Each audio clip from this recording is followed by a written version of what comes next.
There's a document in the North Carolina State Archives in Raleigh. It's not a large document, it's a registration ledger, the kind of bound book with columns and handwritten entries that every county in North Carolina was required to keep in the years after 1900. This particular ledger is labeled Johnston County Permanent Registration of Voters, 1902 to 1908. Its purpose was to record the men of Johnston County who were eligible to vote under the new rules that the state had just enacted. Specifically, it recorded the men who qualified under the grandfather clause, the provision that exempted you from the literacy test if you could prove that your ancestor had been eligible to vote before January 1st, 1867. Now, January 1st, 1867 was before the 15th Amendment. It was before Black men in North Carolina had the right to vote at all. Every man in Johnston County whose grandfather had voted before that date was white. The ledger, therefore, is a record of white men. That was the point. The grandfather clause existed to make sure that the new literacy requirement stripped black men of the vote while leaving white men's voting rights untouched. The ledger is the machinery of that plan, bound in leather, sitting in an archive 40 miles from where Smith Brooks once served on the Smithfield Board of Commissioners. Smith Brooks had been off that board for 25 years by the time the ledger was started. There would not be another black elected official in Johnston County for 67 more years after that. This is the story of those 92 years. This is Joe Coyo. Now, we don't know very much about Smith Brooks. The historical record is thin in the way that the historical records of formerly enslaved black men in the post-Civil War South are always thin. Not because their lives are not significant, but because the institutions that kept records were not keeping them about people like Smith Brooks. What we do know is this: Smith Brooks had been enslaved. He was freed by the Civil War like the approximately 5,000 black Johnstonians who had been held in bondage in this county in 1860, nearly 30% of the county's entire population. He made his way to Smithfield. He built enough of a life, earned enough standing in his community that in 1872, 7 years after emancipation, his name appears in a business directory as a member of the Smithfield Board of Commissioners. That is absolutely amazing. He served in 1872 and again in 1877, 2 terms. Now, 5 years after that, William H. Brown served on the Smithfield Board. In 1891, 2 more black men, Ashley Smith and Daniel Thomas, won commission seats representing Smithfield's 3rd Ward, the black majority precinct on the south side of town. In 1899, Brown was back on the board as its only black member. Now, this is what Reconstruction looked like at its most local and most modest level. You know, that period after the Civil War? Civil War gets a whole lot of airtime on TV like the History Channel, but you don't see much about Reconstruction. This is what it looked like. Not grand speeches, not constitutional conventions, just something like a formerly enslaved man sitting on a town board in a small county seat in eastern North Carolina, participating in the ordinary business of governing the place where he lived, which is pretty dang remarkable. Roads, schools, taxes, but the unremarkable machinery of civic life that every citizen is supposed to have access to. This Reconstruction lasted approximately 30 years. Then Smithfield switched to something called at-large voting, a system that spread the vote across the entire town rather than by ward, diluting the concentrated black voting strength of the 3rd Ward into absolute irrelevance, and the board became all white. And it stayed that way until 1989. 1989.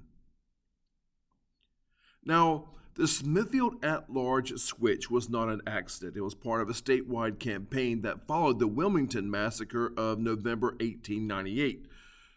You may have heard of it. I don't know. Some people call it, the old guys just call it the Wilmington Race Riot, but it was none of the such.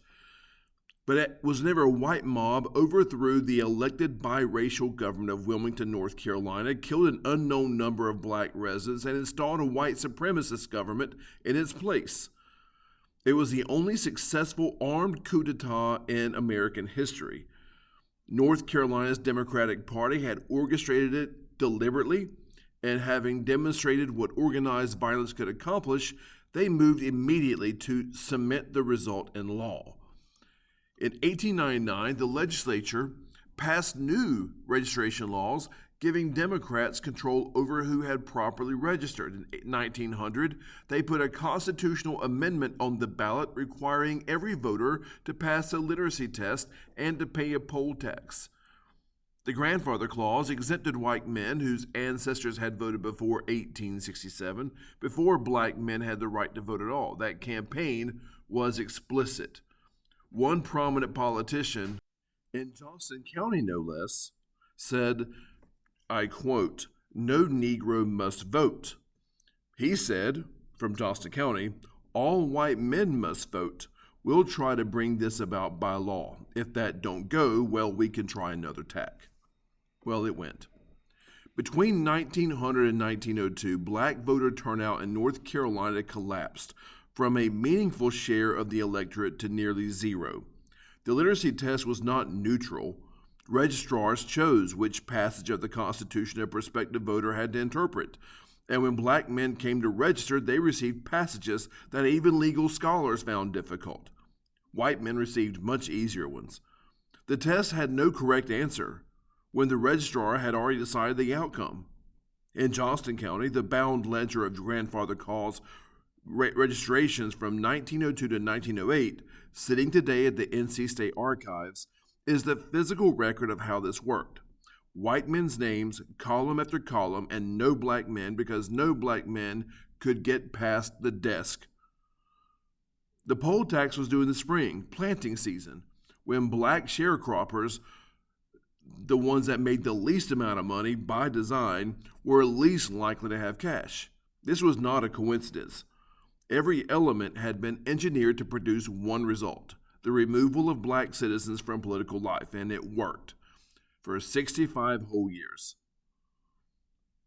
65 years is not an abstraction. Between 1900 and 1965, black men and women in Johnston County paid their taxes, farmed their land, educated their children, and had no meaningful say in who governed them.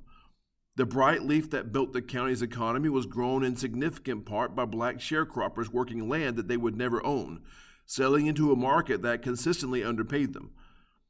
By the 1920s, African Americans owned 1.7 million of Johnston County's 42 million in taxable property, 4 cents on the dollar, in the county whose tobacco economy they had built.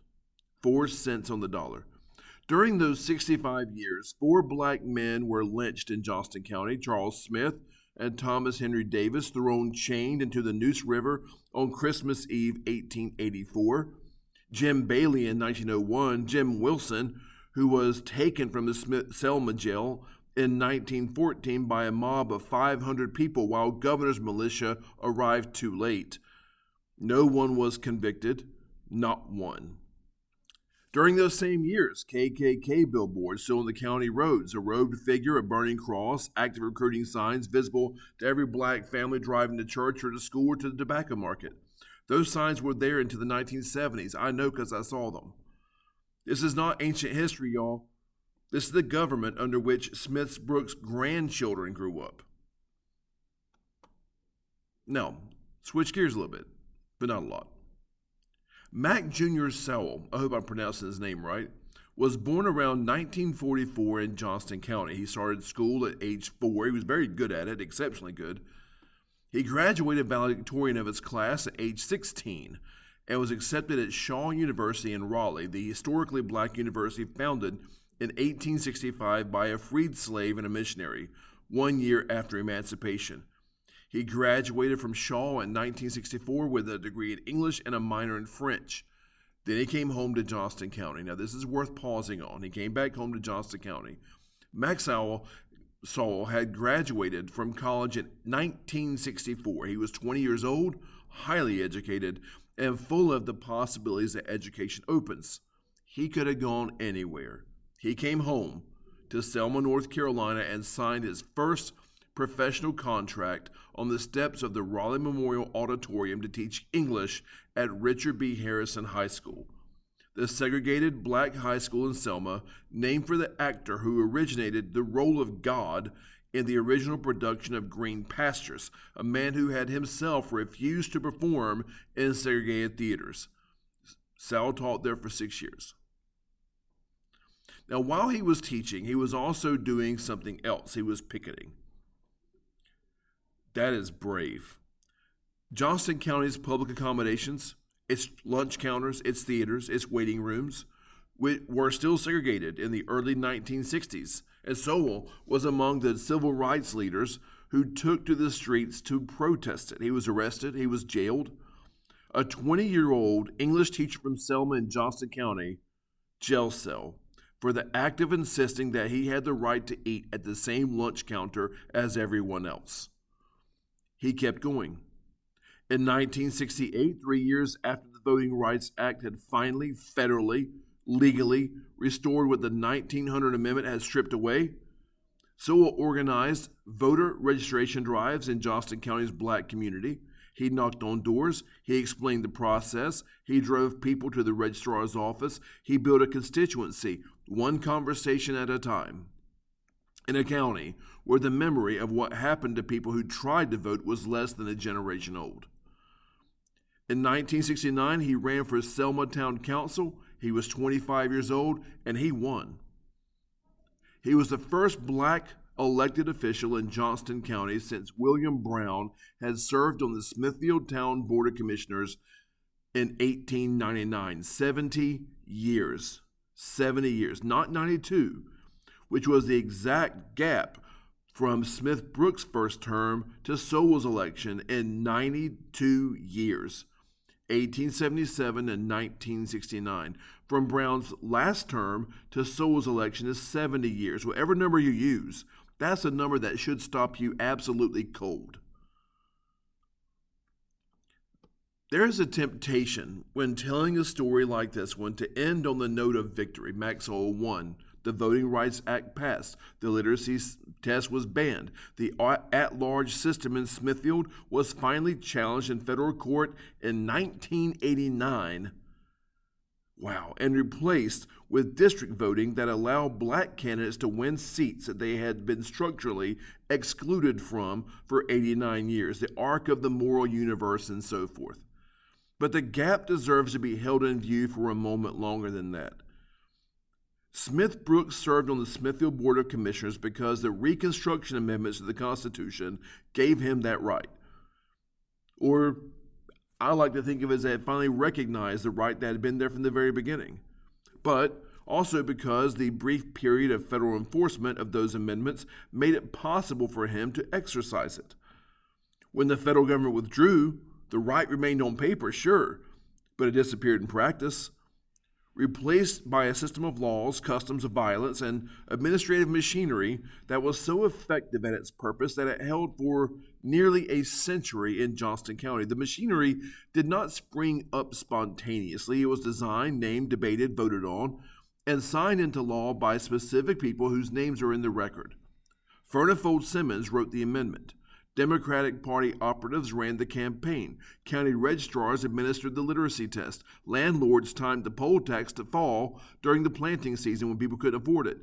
Juries acquitted the men who lynched Jim Wilson in front of 500 witnesses, and no one was held accountable for any of it. The designers of the system, they died in their beds, always having the right to vote. Mack Sowell understood all of this when he ran for the Selma Town Council in 1969. He had been jailed for picketing. He had watched the Voting Rights Act pass and then spent 3 years doing the painstaking ground-level work of making it real in a county where fear and habit and memory and money were still doing the work that the old laws used to do. He ran anyway, at 25 and won. He is still in Selma as of 2026, April.